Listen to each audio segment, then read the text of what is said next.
ಆಹಾರ ಇಲಾಖೆ ಮೈ ಕೊಡವಿ ನಿಂತಿದೆ, ಆಹಾರ ಇಲಾಖೆ ಎಚ್ಚರಗೊಂಡಿದೆ, ಆಹಾರ ಇಲಾಖೆ ಜಾಗೃತವಾಗಿದೆ.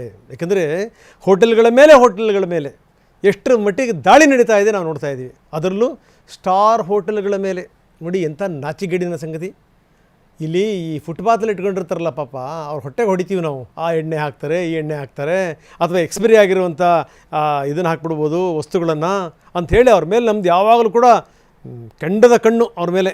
ಏನು ಬೇಕಾದ್ರೂ ಆಗಿಬಿಡುತ್ತೆ ಹಾಗೆ ಹಿಂಗೆ ಅಂತ ಅವ್ರನ್ನ ಮುಚ್ಚಿಸ್ತೀವಿ, ಅವ್ರನ್ನ ಒಕ್ಕಲಬಿಸ್ತೀವಿ, ಅದೆಲ್ಲ ಗೊತ್ತಿರುವಂಥ ಸಂಗತಿ.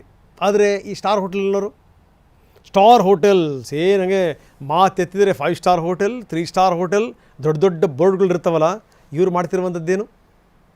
ಆಹಾರ ಇಲಾಖೆಯ ಅಧಿಕಾರಿಗಳು ಹೊರಗಡೆ ಹೋದಂಥ ಸಂದರ್ಭದಲ್ಲಿ ಸಿಕ್ಕಂಥ ವಸ್ತುಗಳು ಯಾವ್ಯಾವು? ಎಕ್ಸ್ಪೈರಿ ಆಗಿರುವಂಥ ಹಾಲು ಮೊಸರು. ಅಂಥ ದರಿದ್ರತನ ಬಂದಿದ್ದೀರಿ ನಿಮಗೆ, ಅಂಥ ದರಿದ್ರತನ. ತೀರಾ ಎಕ್ಸ್ಪೈರಿ ಆಗಿರುವಂಥ ಹಾಲು ಮೊಸರು. ನಮ್ಮ ಟೀ ಅಂಗಡಿಯವನು ಕೂಡ ಅಂಥ ಹಾಲನ್ನು ಹಾಕ್ಲಿಕ್ಕೆ ಸಾಧ್ಯ ಇಲ್ಲ.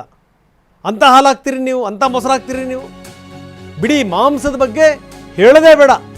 ಯಾವುದೋ ಓಬಿರಾಯನ್ ಕಾಲದ್ದು ಮಾಂಸ ಹಿಡ್ಕೊಂಡು ಇವರು ಅಡುಗೆ ಮಾಡೋದು.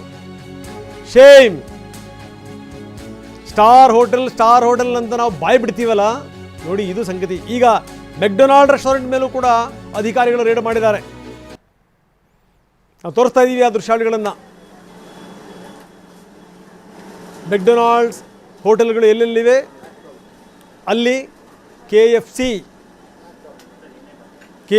ಔಟ್ಲೆಟ್ಗಳು, ಅದರ ಮೇಲೂ ಕೂಡ ದಾಳಿಯಾಗಿರೋದು. ದಾಳಿಯ ನೇರ ದೃಶ್ಯಾವಳಿಗಳನ್ನು ನಾವು ನಿಮಗೆ ತೋರಿಸ್ತಾ ಇದ್ದೀವಿ.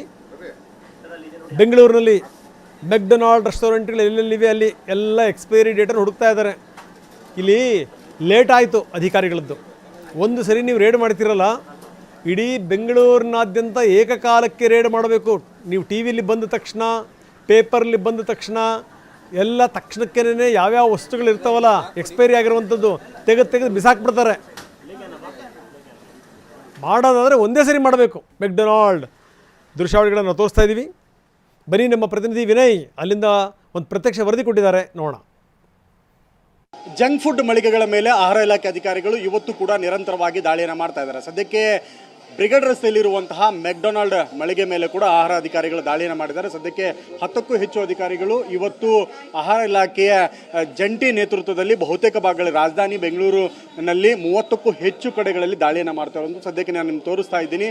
KFC ಮಳಿಗೆ ಮೇಲೆ ದಾಳಿಯ ಬಳಿಕ ಈಗ ಬ್ರಿಗೇಡ್ ರಸ್ತೆಯಲ್ಲಿರುವಂತಹ ಮೆಕ್ಡೊನಾಲ್ಡ್ ಮಳಿಗೆ ಮೇಲೆ ದಾಳಿಯನ್ನು ಮಾಡಿರುವಂಥದ್ದು. ಅದರಲ್ಲೂ ಪ್ರಮುಖವಾಗಿ ರಾಜಧಾನಿ ಜನರು ಬಾಯಿ ಚಪ್ಪರಿಸಿ ತಿನ್ನುವಂತಹ ಬರ್ಗರ್ ಆಗಿರ್ಬೋದು, ಫ್ರೆಂಚ್ ಫ್ರೈಸ್ ಆಗಿರ್ಬೋದು, ಸಾಕಷ್ಟು ವೆರೈಟಿ ಫುಡ್ಗಳನ್ನು ಸವಿಯುವಂತಹ ಮೆಕ್ಡೊನಾಲ್ಡ್ ಏನಿದೆ ಇದರ ಮೇಲೆ ಅಧಿಕಾರಿಗಳು ದಾಳಿಯನ್ನು ಮಾಡಿದ್ದಾರೆ.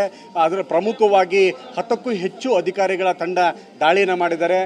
ಆಹಾರ ಇಲಾಖೆ ಆಯುಕ್ತರಾಗಿರುವಂತಹ ಶ್ರೀನಿವಾಸ್ ಅವರ ನೇತೃತ್ವದಲ್ಲಿ UT ಖಾದರ್ ಸಚಿವ ಆಹಾರ ಇಲಾಖೆ ಮತ್ತು ಆರೋಗ್ಯ ಇಲಾಖೆ ಸಚಿವರಾಗಿರುವಂತಹ UT ಖಾದರ್ ಅವರ ಸೂಚನೆ ಮೇರೆಗೆ ದಾಳಿಯನ್ನು ಮಾಡಿದ್ದಾರೆ.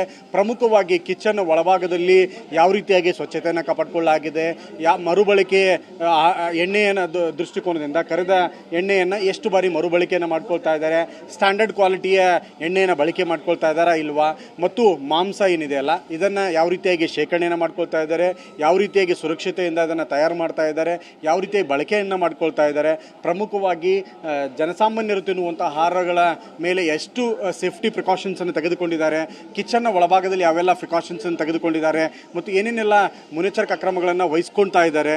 ಯಾಕೆಂದರೆ ಸಾವಿರಾರು ಸಂಖ್ಯೆಯಲ್ಲಿ ಈ ಒಂದು ಮಳಿಗೆಗಳಿಗೆ ಬಂದು ಜನಸಾಮಾನ್ಯರಾಗಿರ್ಬೋದು, ಯುವಕರು, ಅದರಲ್ಲೂ ಇತ್ತೀಚಿನ ದಿನಗಳಲ್ಲಿ ಯುವ ಪೀಳಿಗೆಯ ಮಕ್ಕಳು ಕೂಡ ಜಂಕ್ ಫುಡ್ಗೆ ಸಾಕಷ್ಟು ದಾಸರಾಗ್ತಾ ಇದ್ದಾರೆ, ಆಹಾರಗಳನ್ನು ಸವಿತಾ ಇದ್ದಾರೆ. ಹೀಗಾಗಿ ಕಿಚನ್ನಲ್ಲಿ ಏನೇನೆಲ್ಲ ಎಚ್ಚರಿಕಾ ಕ್ರಮಗಳನ್ನು ತೆಗೆದುಕೊಳ್ಳಲಾಗಿದೆ, ಮುನ್ನೆಚ್ಚರಿಕಾ ಕ್ರಮಗಳನ್ನು ತೆಗೆದುಕೊಳ್ಳಲಾಗಿದೆ, ಕ್ವಾಲಿಟಿ ಹೇಗಿದೆ, ಇಲ್ಲಿಯ ಸ್ವಚ್ಛತಾ ಮಾನದಂಡಗಳು ಯಾವ ರೀತಿಯಾಗಿ ಫಾಲೋ ಆಗ್ತಾ ಇದೆ ನೀವು ನೋಡ್ಬೋದು. ಏನೇನೆಲ್ಲ ಪ್ರಿಕಾಷನ್ಸ್ ಅನ್ನು ತೆಗೆದುಕೊಳ್ಳಲಾಗ್ತಾ ಇದೆ, ಸೇಫ್ಟಿ ಪ್ರಿಕಾಷನ್ಸ್ ಆಗಿರ್ಬೋದು ಮತ್ತು ಬಳಕೆ ಮಾಡಿಕೊಳ್ಳುವಂತಹ ಪದಾರ್ಥಗಳು, ಸಾಮಗ್ರಿಗಳು, ಆಹಾರದ ತಯಾರು ಮಾಡಿಕೊಳ್ಳುವಂಥ ಸಿಬ್ಬಂದಿ ಯಾವ ರೀತಿಯಾಗಿ ಹೈಜೀನನ್ನು ಮೇಂಟೈನ್ ಮಾಡ್ತಾ ಇದ್ದಾರೆ, ಕಿಚನ್ನ ಒಳಭಾಗದಲ್ಲಿ ಯಾವ ರೀತಿಯಾಗಿ ಹೈಜೀನ್ ಮೇಂಟೈನ್ ಆಗ್ತಾ ಇದೆ, ಎಲ್ಲ ಮಾನದಂಡಗಳನ್ನು ಇಟ್ಕೊಂಡು ಇವತ್ತು ಬೆಂಗಳೂರಿನ ಬಹುತೇಕ 30ಕ್ಕೂ ಹೆಚ್ಚು ಕಡೆ ದಾಳಿಯನ್ನು ಮಾಡ್ತಾ ಇದ್ದಾರೆ. ಸೇಫ್ಟಿ ಪ್ರಿಕಾಷನ್ಸ್ ಅನ್ನು ತೆಗೆದುಕೊಳ್ಳದಿರುವಂತಹ ಹೋಟ್ಲ್ಗಳಿಗೆ ನೋಟಿಸನ್ನು ಕೊಡ್ತಾ ಇದ್ದಾರೆ, ದಂಡವನ್ನು ಕೊಡ್ತಾ ಇದ್ದಾರೆ. ಟೆಸ್ಟ್ ಮಾಡಿ ಅದರಲ್ಲಿ ಏನಾದರೂ ನೆಗೆಟಿವ್ ಅಥವಾ ಅನ್ಸೇಫ್ ಅಂತ ಬಂದರೆ ಇಂತಹ ಮಳಿಗೆಗಳ ವಿರುದ್ಧ ನೋಟಿಸನ್ನು ಕೊಡುವಂಥದ್ದು, ದಂಡವನ್ನು ಕೊಡುವಂಥದ್ದು, ಒಂದೊಮ್ಮೆ ಗಂಭೀರ ಪ್ರಕರಣ ಆದರೆ ಕ್ರಿಮಿನಲ್ ಮೊಕದ್ದಮೆಯನ್ನು ದಾಖಲಿಸೋದಕ್ಕೂ ಕೂಡ ಆಹಾರ ಇಲಾಖೆ ಅಧಿಕಾರಿಗಳು ಮುಂದಾಗಿರುವಂಥದ್ದು. ಕ್ಯಾಮರಾಮನ್ ಬಾಲಾಜಿ ಜೊತೆ ವಿನಯಕುಮಾರ್ ಕಾಶ್ಮೀರ TV9 ಬೆಂಗಳೂರು. ಇನ್ನು ಕೆ ಎಫ್ ಸಿ ರೆಸ್ಟೋರೆಂಟ್ಗಳಿಗೂ ಕೂಡ ಶಾಕ್ ಕೊಟ್ಟಿದ್ದಾರೆ ಅಧಿಕಾರಿಗಳು. ಏಕಕಾಲಕ್ಕೆ ದಾಳಿ ಮಾಡಿದ್ದಾರೆ, ರೇಡ್ ಮಾಡಿದ್ದಾರೆ. KFC ರೆಸ್ಟೋರೆಂಟ್ಗಳಲ್ಲಿ ಏನೇನು ನಡೀತಾ ಇದೆ ಅದರ ದೃಶ್ಯಾವಳಿಗಳನ್ನು ನಾವು ನಿಮಗೆ ತೋರಿಸ್ತಾ ಇದ್ದೀವಿ. ಅಧಿಕಾರಿಗಳು ಪರಿಶೀಲನೆ ಮಾಡಿದರು. ಬ್ರಿಗೇಡ್ ರೋಡ್ ಸೇರಿದಂತೆ ಬೇರೆ ಬೇರೆ ಕಡೆಗೆ ಏಕಕಾಲಕ್ಕೆ ದಾಳಿ. ಕಿಚನ್ಗಳಲ್ಲಿ ಪರಿಶೀಲನೆ ಮಾಡಲಾಗಿದೆ. ಸಾಸ್ಗಳ ಬ್ರ್ಯಾಂಡ್ಗಳು ಲೇಬಲ್ ಯಾಕೆ ಹಾಕಿಲ್ಲ, ಇದೆಲ್ಲದರ ಬಗ್ಗೆಯೂ ಕೂಡ ಪ್ರಶ್ನೆ ಹಾಕ್ತಾ ಇದ್ದಾರೆ. ಯಾವ ಬ್ರ್ಯಾಂಡ್, ಯಾವ ಸಾಮಗ್ರಿ, ಯಾಕೆ ಲೇಬಲ್ ಹಾಕಿಲ್ಲ, ಬನ್ಸ್ಗಳು, ಫ್ರೋಝನ್ ಚಿಕನ್ಗಳು, ಇದೆಲ್ಲದರ ಪರಿಶೀಲನೆ. ಬಟರ್, ಸಾಸ್, ಎಲ್ಲ ಆಹಾರ ಉತ್ಪನ್ನಗಳ ಪರಿಶೀಲನೆ. ಎಕ್ಸ್ಪೈರಿ ಡೇಟ್ ಸರಿಯಾಗಿದೆಯಾ ಅಂತ ಪರಿಶೀಲನೆ. ಈಗ ಗೊತ್ತಾಗ್ತಾ ಇದೆ ಜನಗಳಿಗೆ.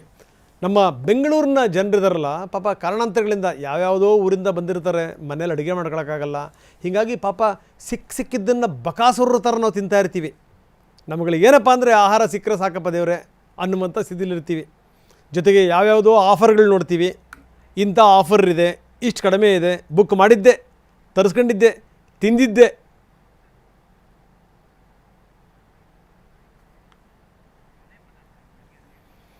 ಬನ್ನಿ, ನಮ್ಮ ಪ್ರತಿನಿಧಿ ವಿನಯ್ ಈಗ ಆಹಾರ ಇಲಾಖೆಯ ಆಯುಕ್ತರ ಜೊತೆ ಮಾತಾಡಿದ್ದಾರೆ, ಶ್ರೀನಿವಾಸ್ ಅವ್ರ ಜೊತೆಗೆ. ಏನು ಹೇಳ್ತಾರೆ ಶ್ರೀನಿವಾಸ್ ಅವರು, ನೋಡೋಣ ಬನ್ನಿ. ನಾವು ಕೂಡ ನಿನ್ನೆಯಿಂದ ಪ್ರಮುಖವಾಗಿ ಸಾಕಷ್ಟು ಹೋಟ್ಲುಗಳು, ಪಂಚತಾರ ಹೋಟ್ಲಿಂದ ಹಿಡಿದು ಇವತ್ತು ನಾನ್ ವೆಜ್ ಇಂಟರ್ನ್ಯಾಷನಲ್ ಹೋಟ್ಲುಗಳವರೆಗೂ ಕೂಡ ಲಗ್ಗೆ ಇಟ್ಟಿದ್ದೀರಿ. ಈ ಸದ್ಯಕ್ಕೆ ಇಲ್ಲಿ ಏನು ಕಂಡು ಬಂದಿದೆ? ಅಲ್ಲ, ನೆನ್ನೆನೂ ಅದು ನ್ಯಾಷನಲ್ ಇಂಟರ್ನ್ಯಾಷನಲ್ ಹೋಟ್ಲೆಲ್ಲ ಮಾಡಿದ್ದೀವಿ. ಸೊ ನೆನ್ನೆ ಸುಮಾರು ಒಂದು 25 ಹೋಟ್ಲು ತಪಾಸಣೆ ಮಾಡಿದ್ದೀವಿ. ಅಲ್ಲಿ ಒಂದು 35 ಸ್ಯಾಂಪಲ್ಗಳನ್ನ ತೆಗೆದು ಈಗಾಗಲೇ ಅನಾಲಿಸಿಸ್ ಕಳಿಸಿದ್ದೀವಿ. ನೆನ್ನೆ ಕೆಲವು ಕಡೆ ಈಗ ನಾವು ನೋಡ್ದಂಗೆ ಫ್ರೂಟ್ಸ್ ಇರ್ಬೋದು, ವೆಜಿಟೇಬಲ್ಸ್ ಇರ್ಬೋದು, ಭಾಳ ಕೆಟ್ಟಿತ್ತು. ಈಗ ಅವ್ರಿಗೆ ನೆನ್ನೆ ಅಲ್ಲೇ ಸ್ಥಳದಲ್ಲೇ ನೋಟಿಸ್ ಕೊಟ್ಟಿದ್ದೀವಿ. ಈ ವಾರದಲ್ಲಿ ನಾವು ಎನ್ಕ್ವೈರಿ ಕರೆದು ಅವ್ರಿಗೆ ವಿಚಾರಣೆ ಮಾಡ್ತೀವಿ. ನ್ಯೂನತೆಗಳು ಕಂಡು ಬಂದರೆ ದಂಡ ಹಾಕೋದು, ಪ್ಲಸ್ ಲೈಸೆನ್ಸ್ ಸಸ್ಪೆಂಡ್ ಮಾಡೋದು, ಪ್ಲಸ್ ಅನ್ಸೇಫ್ ಬಂತಂದರೆ ಪ್ರಾಸಿಕ್ಯೂಷನ್ ಕಂಪ್ಲೇಂಟ್ ಕೇಸ್ ಮಾಡ್ತೀವಿ. ಈ KFC ಮಳಿಗೆಯಲ್ಲಿ ತಮ್ಮ ಅಧಿಕಾರಿಗಳು ಹೇಳ್ತಾ ಇದ್ರು ಲೇಬ್ಲಿಂಗ್ ಆಗಿಲ್ಲ, ಸಾಸ್ಗಳ ಮೇಲೆ ಆಗಿರ್ಬೋದು, ಕೆಲವೊಂದಿಷ್ಟು ಚಿಕನ್ ಐಟಮ್ಗಳಾಗಿರ್ಬೋದು, ಇನ್ನು ಕುಕ್ಕಿಂಗ್ ಆಯಿಲನ್ನು ಕೂಡ ತಪಾಸಣೆ ಮಾಡಿದರು. ಇಲ್ಲ, ಕುಕ್ಕಿಂಗ್ ಆಯಿಲ್ ತಪಾಸಣೆ ಮಾಡಿದಾಗ ಅದು 25 ಒಳಗಡೆ ಬಂತು TPC. ಅಲ್ಲಿ ಯಾಕೆ ಅದು ಸಾಸ್ ಮೇಲೆ ಇದಿಲ್ಲ ಅಂದರೆ ಅವರು ಡೈಲಿ ಯೂಸ್ಗೆ ಇಟ್ಕೊಂಡಿರ್ತಾರೆ. ಡೈಲಿ ಯೂಸ್ ಮೇಲೆ ಅದು ಎಕ್ಸ್ಪೈರಿ ಇದಿರಲ್ಲ.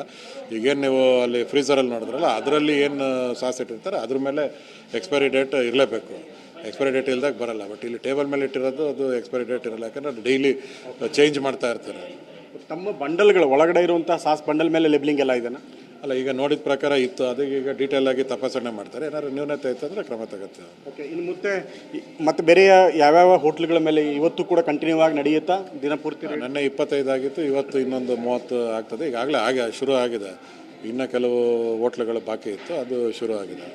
ಪ್ರಮುಖವಾಗಿ ನಿನ್ನೆಯಿಂದ ಇವತ್ತಿನವರೆಗೂ ತಪಾಸಣೆ ಆಗಿದೆಯಲ್ಲ, ಇದರಲ್ಲಿ ತುಂಬ ಕ್ರಿಮಿನಲ್ ಕೇಸ್ಗಳನ್ನು ದಾಖಲೆ ಮಾಡಿಕೊಳ್ಳುವಂಥದ್ದು, ಸಾರ್ವಜನಿಕರ ಆರೋಗ್ಯಕ್ಕೆ ತುಂಬ ದೊಡ್ಡ ಮಟ್ಟದಲ್ಲಿ ಅಪಾಯ ಆಗಿರುವಂಥ ಏನಾದರೂ ಕೇಸಸ್ಗಳು ಕಂಡು ಬಂದಿದ್ದಾನೆ? ಇಲ್ಲ, ಅದೇ ತಪಾಸಣೆಗೆ ಇದು ಅನಾಲಿಸಿಸ್ಗೆ ಕಳಿಸಿದ್ದೀವಿ. ಅನಾಲಿಸಿಸಲ್ಲಿ ಅನ್ಸೇಫ್ ಬಂತಂದರೆ ಪ್ರಾಸಿಕ್ಯೂಷನ್ ಕಂಪ್ಲೇಂಟ್ ಆಗ್ತದೆ. JMFC ಕೋರ್ಟಲ್ಲಿ ಪ್ರಾಸಿಕ್ಯೂಷನ್ ಕೇಸ್ ಮಾಡ್ತೀವಿ. ಓಕೆ, ಇದಿಷ್ಟು ಆಯುಕ್ತರಾಗಿರುವಂಥ ಶ್ರೀನಿವಾಸ್ ಅವರು TV9 ಜೊತೆಗೆ ಹಂಚ್ಕೊಳ್ತಿರುವಂಥ ಮಾಹಿತಿಗಳು.